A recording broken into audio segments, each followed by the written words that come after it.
I don't want to film. I just want to lay in my bed all day. Hey makeup friends, and welcome back to my channel, or if you're new here, then hello and welcome. My name is Kara, and today we're going to be talking about the upcoming holiday sales event at Sephora. Now, right off the bat, you might hear a little bit of congestion. I might be a little bit out of breath. I'm still dealing with a cold. I've got a little bit of a mild fever today. Not feeling great, but I'm dedicated to the cause. So here we are. Let's get into this. So from October 28th until November 7th, regardless of what level of beauty insider you are, you can get 30% off of any Sephora Collection items. From October 28th until November 7th, Rouge members are also entitled to save 20% using the code SAVINGS. That code is going to apply for all 3 levels of the Beauty Insider program. However, as in previous years, there is a tiered starting date. So as I said, for Rouge members, it starts on October 28th. VIB members can save 15% as of November 1st, and for Beauty Insiders, you can save 10% starting on November 3rd. For all tiers, it ends on November 7th. Now, before we get into specific recommendations, I just wanted to make mention of 2 things. One, that sales code does apply to items that are already on sale. So I would definitely recommend perusing the sales section of the Sephora website, because sometimes you can find some really great hidden gems in there. For example, at least on the Canadian website, there's almost always a Natasha Denona palette on sale. So if you can get an extra 20% off of that, so much the better. But the other thing that I wanted to mention is that even at the top level of 20%, we'll leave the Sephora Collection stuff aside for a moment, but even at that top level of 20%, it doesn't really make for a huge savings. Granted, if you're spending on a Pat McGrath palette or one of the Natasha Denona palettes at full price, yes, that savings is a bit more impactful, but if you're looking for really great deals on actual makeup products, my recommendation is to wait until Black Friday and shop indie, because they offer so many great sales far beyond 20%, and I think you can really find some great items during those sales. So for today's purposes, with the exception of a few Sephora Collection items that I'm going to recommend, I'm not going to be recommending makeup items. Rather, I'm going to take a broader approach, look at some fragrance items, some skincare, some brushes, and some hair care items, and I'll also let you know what it is that I plan on picking up during the sale.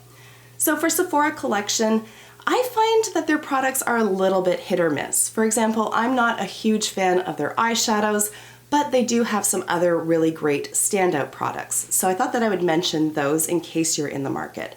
So for example, in the summer, I picked up these 2 here.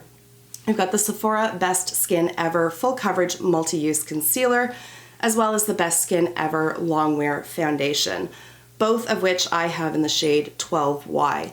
And I have to say that I have been equally impressed with both of these products. For me, when I'm looking at concealer, I've said this before, but if you're new, it bears repeating. What I'm looking for is full coverage. I do have quite significant circles, so I need as much coverage as possible. I want it to be long wearing, and I need it to be a bit hydrating so that it doesn't end up looking like a cakey, dried out mess by the end of the day. And this checks all the boxes for me. It does have a great amount of coverage, it blends out really well, and it does hold up through the day, so I have been impressed with this concealer.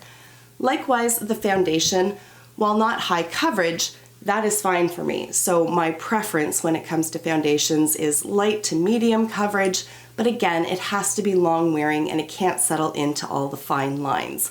Those of you who have been around for a while might have realized that there's something a little bit different on my forehead. I haven't had any Botox treatments since I think April or March of this year. It just wasn't in the top priority for me as I was going into a surgery that I had to finance. So the lines are there, and I'm looking for a foundation that's not going to camp out in them. And this one does the trick for me. Now, as well, Sephora has some great lip products. So we have the cream lip stains. This one in particular is in the shade, oh God, I can never read these damn stickers. This is the shade 78, which actually has a name to it, but they never actually put it on the packaging. I want to say it's like chili or something along those lines, but it's this like gorgeous, warm, orangey red. These liquid lipsticks are very comfortable and they are very long lasting. I won't say that they're going to survive eating or you're going to be able to go 8 hours without touching them up. You're not. But if you are looking for a long wearing, comfortable liquid lipstick, this is a great option. And I think they retail normally at about $19. So if you're saving 30% off of that, at least here in Canada it's $19, that's a really good savings on a lip product. But if you're not a big fan of the liquid lipsticks, they also have really nice bullet lipsticks. So these are part of their Lip Story line. So on the one hand, I have the shade 37 Hot in Havana, which is this gorgeous orange shade. And then if you're looking for something a little bit different, there's this one here, which is number 77 Primal Instinct. And it's just this like oddly flattering baby poop kind of color. I don't know how it works, and yet it does. So those are my recommendations for the Sephora collection. So then, when I'm approaching these sales, I'm looking for what makes sense to save some money on. So things that are more of an investment into my collection. So for example, brushes. Now at this time for this sale, I'm not particularly interested in any brushes. I did go through it a few months ago and just culled through my collection, and I feel like I'm in a good place with my brushes. But in case you are looking for some recommendations, I have 3 that have kind of risen to the top. So starting off with this guy here, this is from IT Cosmetics. It's their number 6 flat top buffing foundation brush. This I think is the newest brush in my collection, and it has been very well loved and very well used since I got it. It is, in my estimation, like the perfect foundation brush because I can use it with powders, I can use it with liquids. It also buffs out stick foundations really easily. It's dense enough that you can stipple product into place, but it's still soft enough that it doesn't hurt, and it also buffs everything out really nicely. It's a good size, so blending your foundation doesn't take forever. I'm just really impressed with this brush. Then there are 2 brushes from Rare Beauty that I also want to recommend. This one here is their foundation brush. If I had to choose between the 2, I would give the edge to the IT Cosmetics because I think it's a little bit more versatile and can be used for any kind of formula. The Rare Beauty I find is better for liquid or stick foundations. It's not great with powders. But what I do like about this one over the IT Cosmetics is the shape, because you can get a little bit more precise in terms of the placement. That shape also carries over to the concealer brush from Rare Beauty, and I love this brush. I actually have 2 of these because when this one gets dirty, then I have the backup. It's just perfect for my eye shape. I can get right into those deeper corners on the inner sides. It fits nicely underneath. Again, dense enough where it just can really get into like more specific placement, but still fluffy enough that it can like blend out those edges. It's just a great brush in my opinion, so I wanted to recommend those ones to you. Now switching gears over to skincare, I don't have a lot of items to recommend, but I do have 3. 2 of them I think are fairly universal. One of them is a little bit more specific to people with drier skin. So let's start there. And it's coming from the brand Kiehl's. This is the Ultra Facial Overnight Hydrating Mask. So most of the time throughout the year, I have fairly normal skin, leaning a little bit towards the dry side, but when you get to about this time of year, when sporadically we're having to put our furnace on, and then certainly throughout the winter when that furnace is on full time, I can definitely feel the dryness in my skin, particularly in my body, but I feel it in my face as well. And this comes in clutch during those winter months. I can get away with using it during the rest of the year, but in particular in the winter, I really appreciate having this. It is incredibly moisturizing. So even in the summer when I use this, while it is a bit overkill for what I need at that time, it's still not too much. It's more like a gel-like consistency than it is a cream. It absorbs really well. It's not heavy on the skin. It doesn't leave any sort of residue on the skin, but it is definitely hydrating. So if you do have drier skin, highly recommend checking this one out. The next item I want to talk about is one that I have talked about repeatedly on this channel, and that's the cleansing balm from Pharmacy. This one in particular is the cherry scent. It was limited edition. I'm not entirely sure if it's available still. If you can find it, I highly recommend it. They do have a peach option right now, which I haven't smelled, but it is sitting in my cart because I do want to have a backup for when this one is empty. But this cherry one is divine. Like, it smells like almond paste, and I love it. So it really just adds to the whole experience of using it.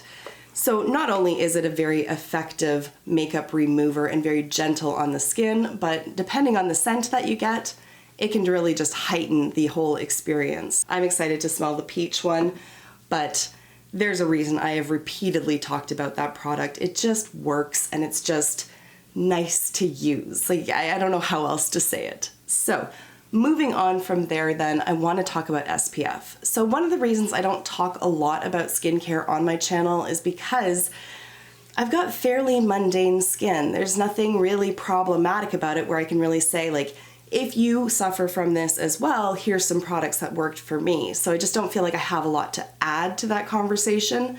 But where I do experience problems is with SPF. It doesn't matter what I use, I have a reaction to it, whether it's just like little bumps all over my skin or full-blown chemical reaction, full body reaction with hives. I have had it all. It's awful. So when I tell you that this SPF here from Coola does not bother my skin at all, trust me, it doesn't bother my skin at all. I can apply it multiple days in a row, still not have any sort of reaction, and it's just a nice product to use regardless. But what I really like about this is that it is a moisturizer as well. So it's just like a nice cream kind of consistency, but it doesn't leave any sort of weird cast on the skin. It's not oily, it's not heavy or sticky. It acts very much like a moisturizer, but it does have SPF of 50 in it. I think, unfortunately, the one available on the Canadian website right now is only SPF 30. However, I would still go for that over nothing, which is what I tend to go for because I've had so many problems with SPF. So this one has come in clutch with me. It's getting pretty low, so I do plan on picking up the cucumber one. Even though it doesn't have as much coverage, it's still better than nothing for me. Now, also sitting in my cart right now, waiting for the sale to begin, are some hair care items. Now, again, hair care I find is quite specific to the person. You can't tell today because we're rocking the fun bun as best we can, but I do have very thick, very curly, very unruly hair. So I'm looking for curl-specific items, I'm looking for hydrating items, and I'm looking for items that have some control to them. So the shampoo that I have been using, I do have a backup of, so I don't feel I need to buy any more at this point. I can probably ride it through until the spring sale. I find that it's very moisturizing without being too heavy. It doesn't weigh my hair down. It doesn't like produce a lot of buildup on my scalp. It's just a really easy product to use. And Verb does have a ton of different options available throughout their line. So if you don't have curly hair, if you don't have dry hair, there's still probably something for you. But it's also a product that my hairdresser himself recommended to me, not even knowing that I had it. We were just chatting about different brands and I asked him what he would recommend and he came out with Verb. And I felt very validated by that because that was the one that I have been using for quite some time and really enjoying. So it's got his seal of approval, it's got my seal of approval. If you've used it and you've enjoyed it, please let us know down in the comments, particularly which one you've used, because I know they have like a purple, more toning kind of one, which obviously with my hair color I don't need, but they have like curl specific and they have, I think they have a thickening one as well. Obviously I've never used that either because I have very thick hair already, but I'd love to hear your experiences of it down below. These two products here from Bumble and Bumble are both sitting in my cart right now. So this one here is the Curl Anti-Humidity Gel Oil. So this one is more specific to curls and frizz, and I love this product. I often use a spray gel in conjunction with this, but I find if I just use like a regular gel, it just leaves my hair looking perma-wet, or it gets really crunchy, or it's too thick, or it's sticky. Like it just, I don't enjoy typical gels. This gel oil, however, has that like added benefit of being very moisturizing. My curls feel very soft, but it really does help to cut down on the frizz. Again, don't judge today. I also like took a nap and I'm currently sitting with a sheen of fever sweat on me, so we're not doing all that great today, but trust me when I say this product is fantastic. It just leaves my curls feeling soft and manageable without any of that crunch and like perma-wet look to them. This product I don't use when I've washed my hair, but I use it in the days after because I do not wash my hair on a daily basis. I don't feel that I need to. I don't really get greasy. My hair's not oily. It's just overkill for me to do so. But this one here from Bumble and Bumble is their Curl Reactivator, and it's just a nice little spray. So when I am dealing with day 2, day 3, day 4 hair, I spray it with a water bottle first, like one of these guys. I have one stashed down here. I have a larger one in my bathroom upstairs. So I get it nice and wet, and then I just try to like comb through it, but then that leaves it a little bit more frizzy than it was to begin with. And that's where this guy comes in. So then I go in and spray with this, and it really does help to reactivate the curl. I'll also have obviously leftover gel in my hair, and getting the water on it sort of reactivates that. So between the two of them, it's a nice 1-2 punch to get my hair looking nice so that I can just wear it down again without having to revert to the fun bun if I choose to do so. So the last category that I want to talk about is fragrance, because I do think that the sales can be a little bit more meaningful in that category. Most full-size bottles of perfume are going to run you in that 100+ range, so if you're saving 10 to 20%, that does translate into a rather meaningful discount. For myself, I don't have any fragrance in my cart because I tend to buy my fragrance from Shoppers Drug Mart instead, simply because their point system is so fantastic. So we save up all of our points.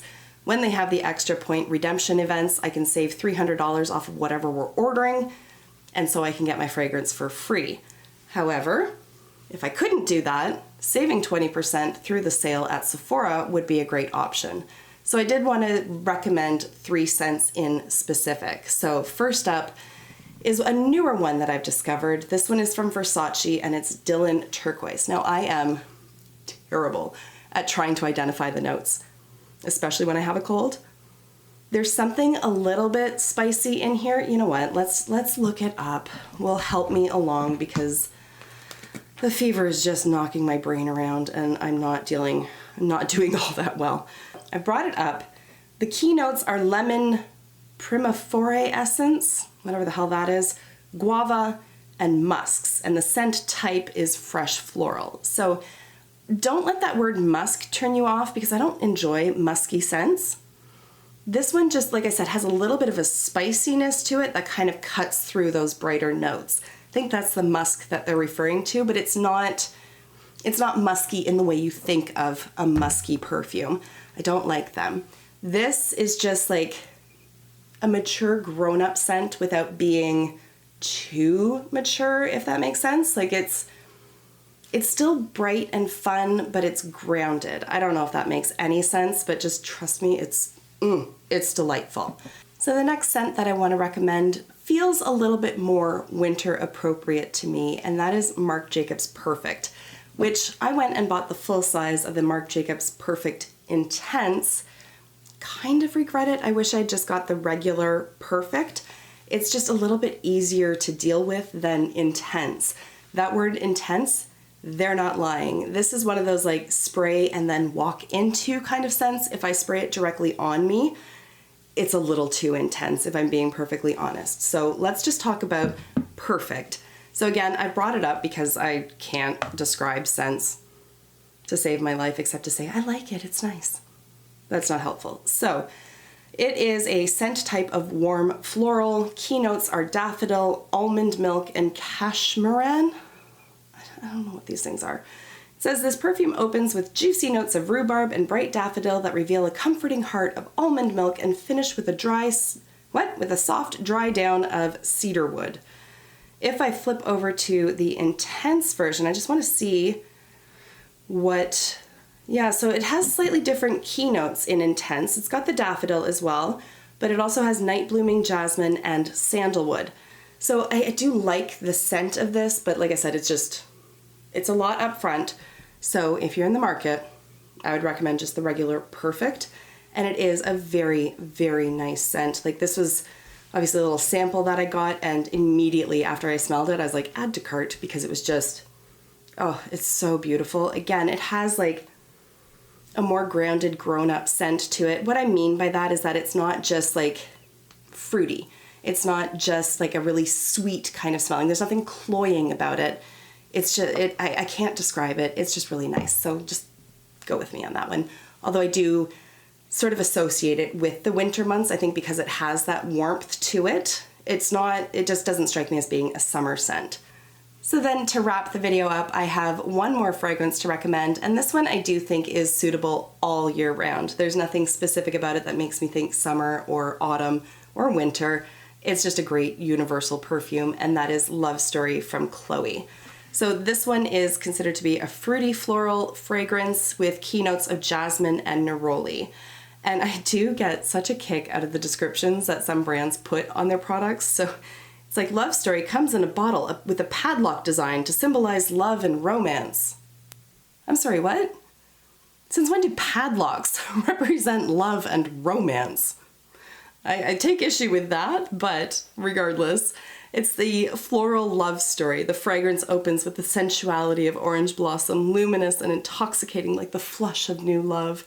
Let me tell you, I've been with my husband for 20 years and I don't remember the flush of new love, but I do really like this perfume. So I'm not sure about the whole padlock thing, but regardless, it's just one of those perfumes that I can't really see it off-putting anybody. Like, there's nothing so strongly floral about it where it could be cloying. There's nothing so fruity about it where it could be considered childish or immature. There's nothing so like spicy or strong in it that it's going to be off-putting for people who don't like muskier scents. It's just a really well-balanced fragrance. I love it. I think it's just, if I used the word wearable, I think that's like the best descriptor that I can come up with for this, because it's going to, like, you can wear it to work, you could wear it out, you could wear it wherever, and it's not going to be overpowering. And I don't, again, I like to talk about perfumes, I just don't know how to do it. But regardless, you now have my recommendations. So with that, I am going to wrap the video up here. I would love for you guys to add your own recommendations down below. Let me know what it is that you're planning on picking up, if anything. I love hearing from you guys and seeing what everybody else recommends and what everybody else loves, because perspectives make the world go round, so let me know. But for now, thank you so much for taking the time to watch, and I will see you in my next video. Until then, just be a decent human being. Bye for now.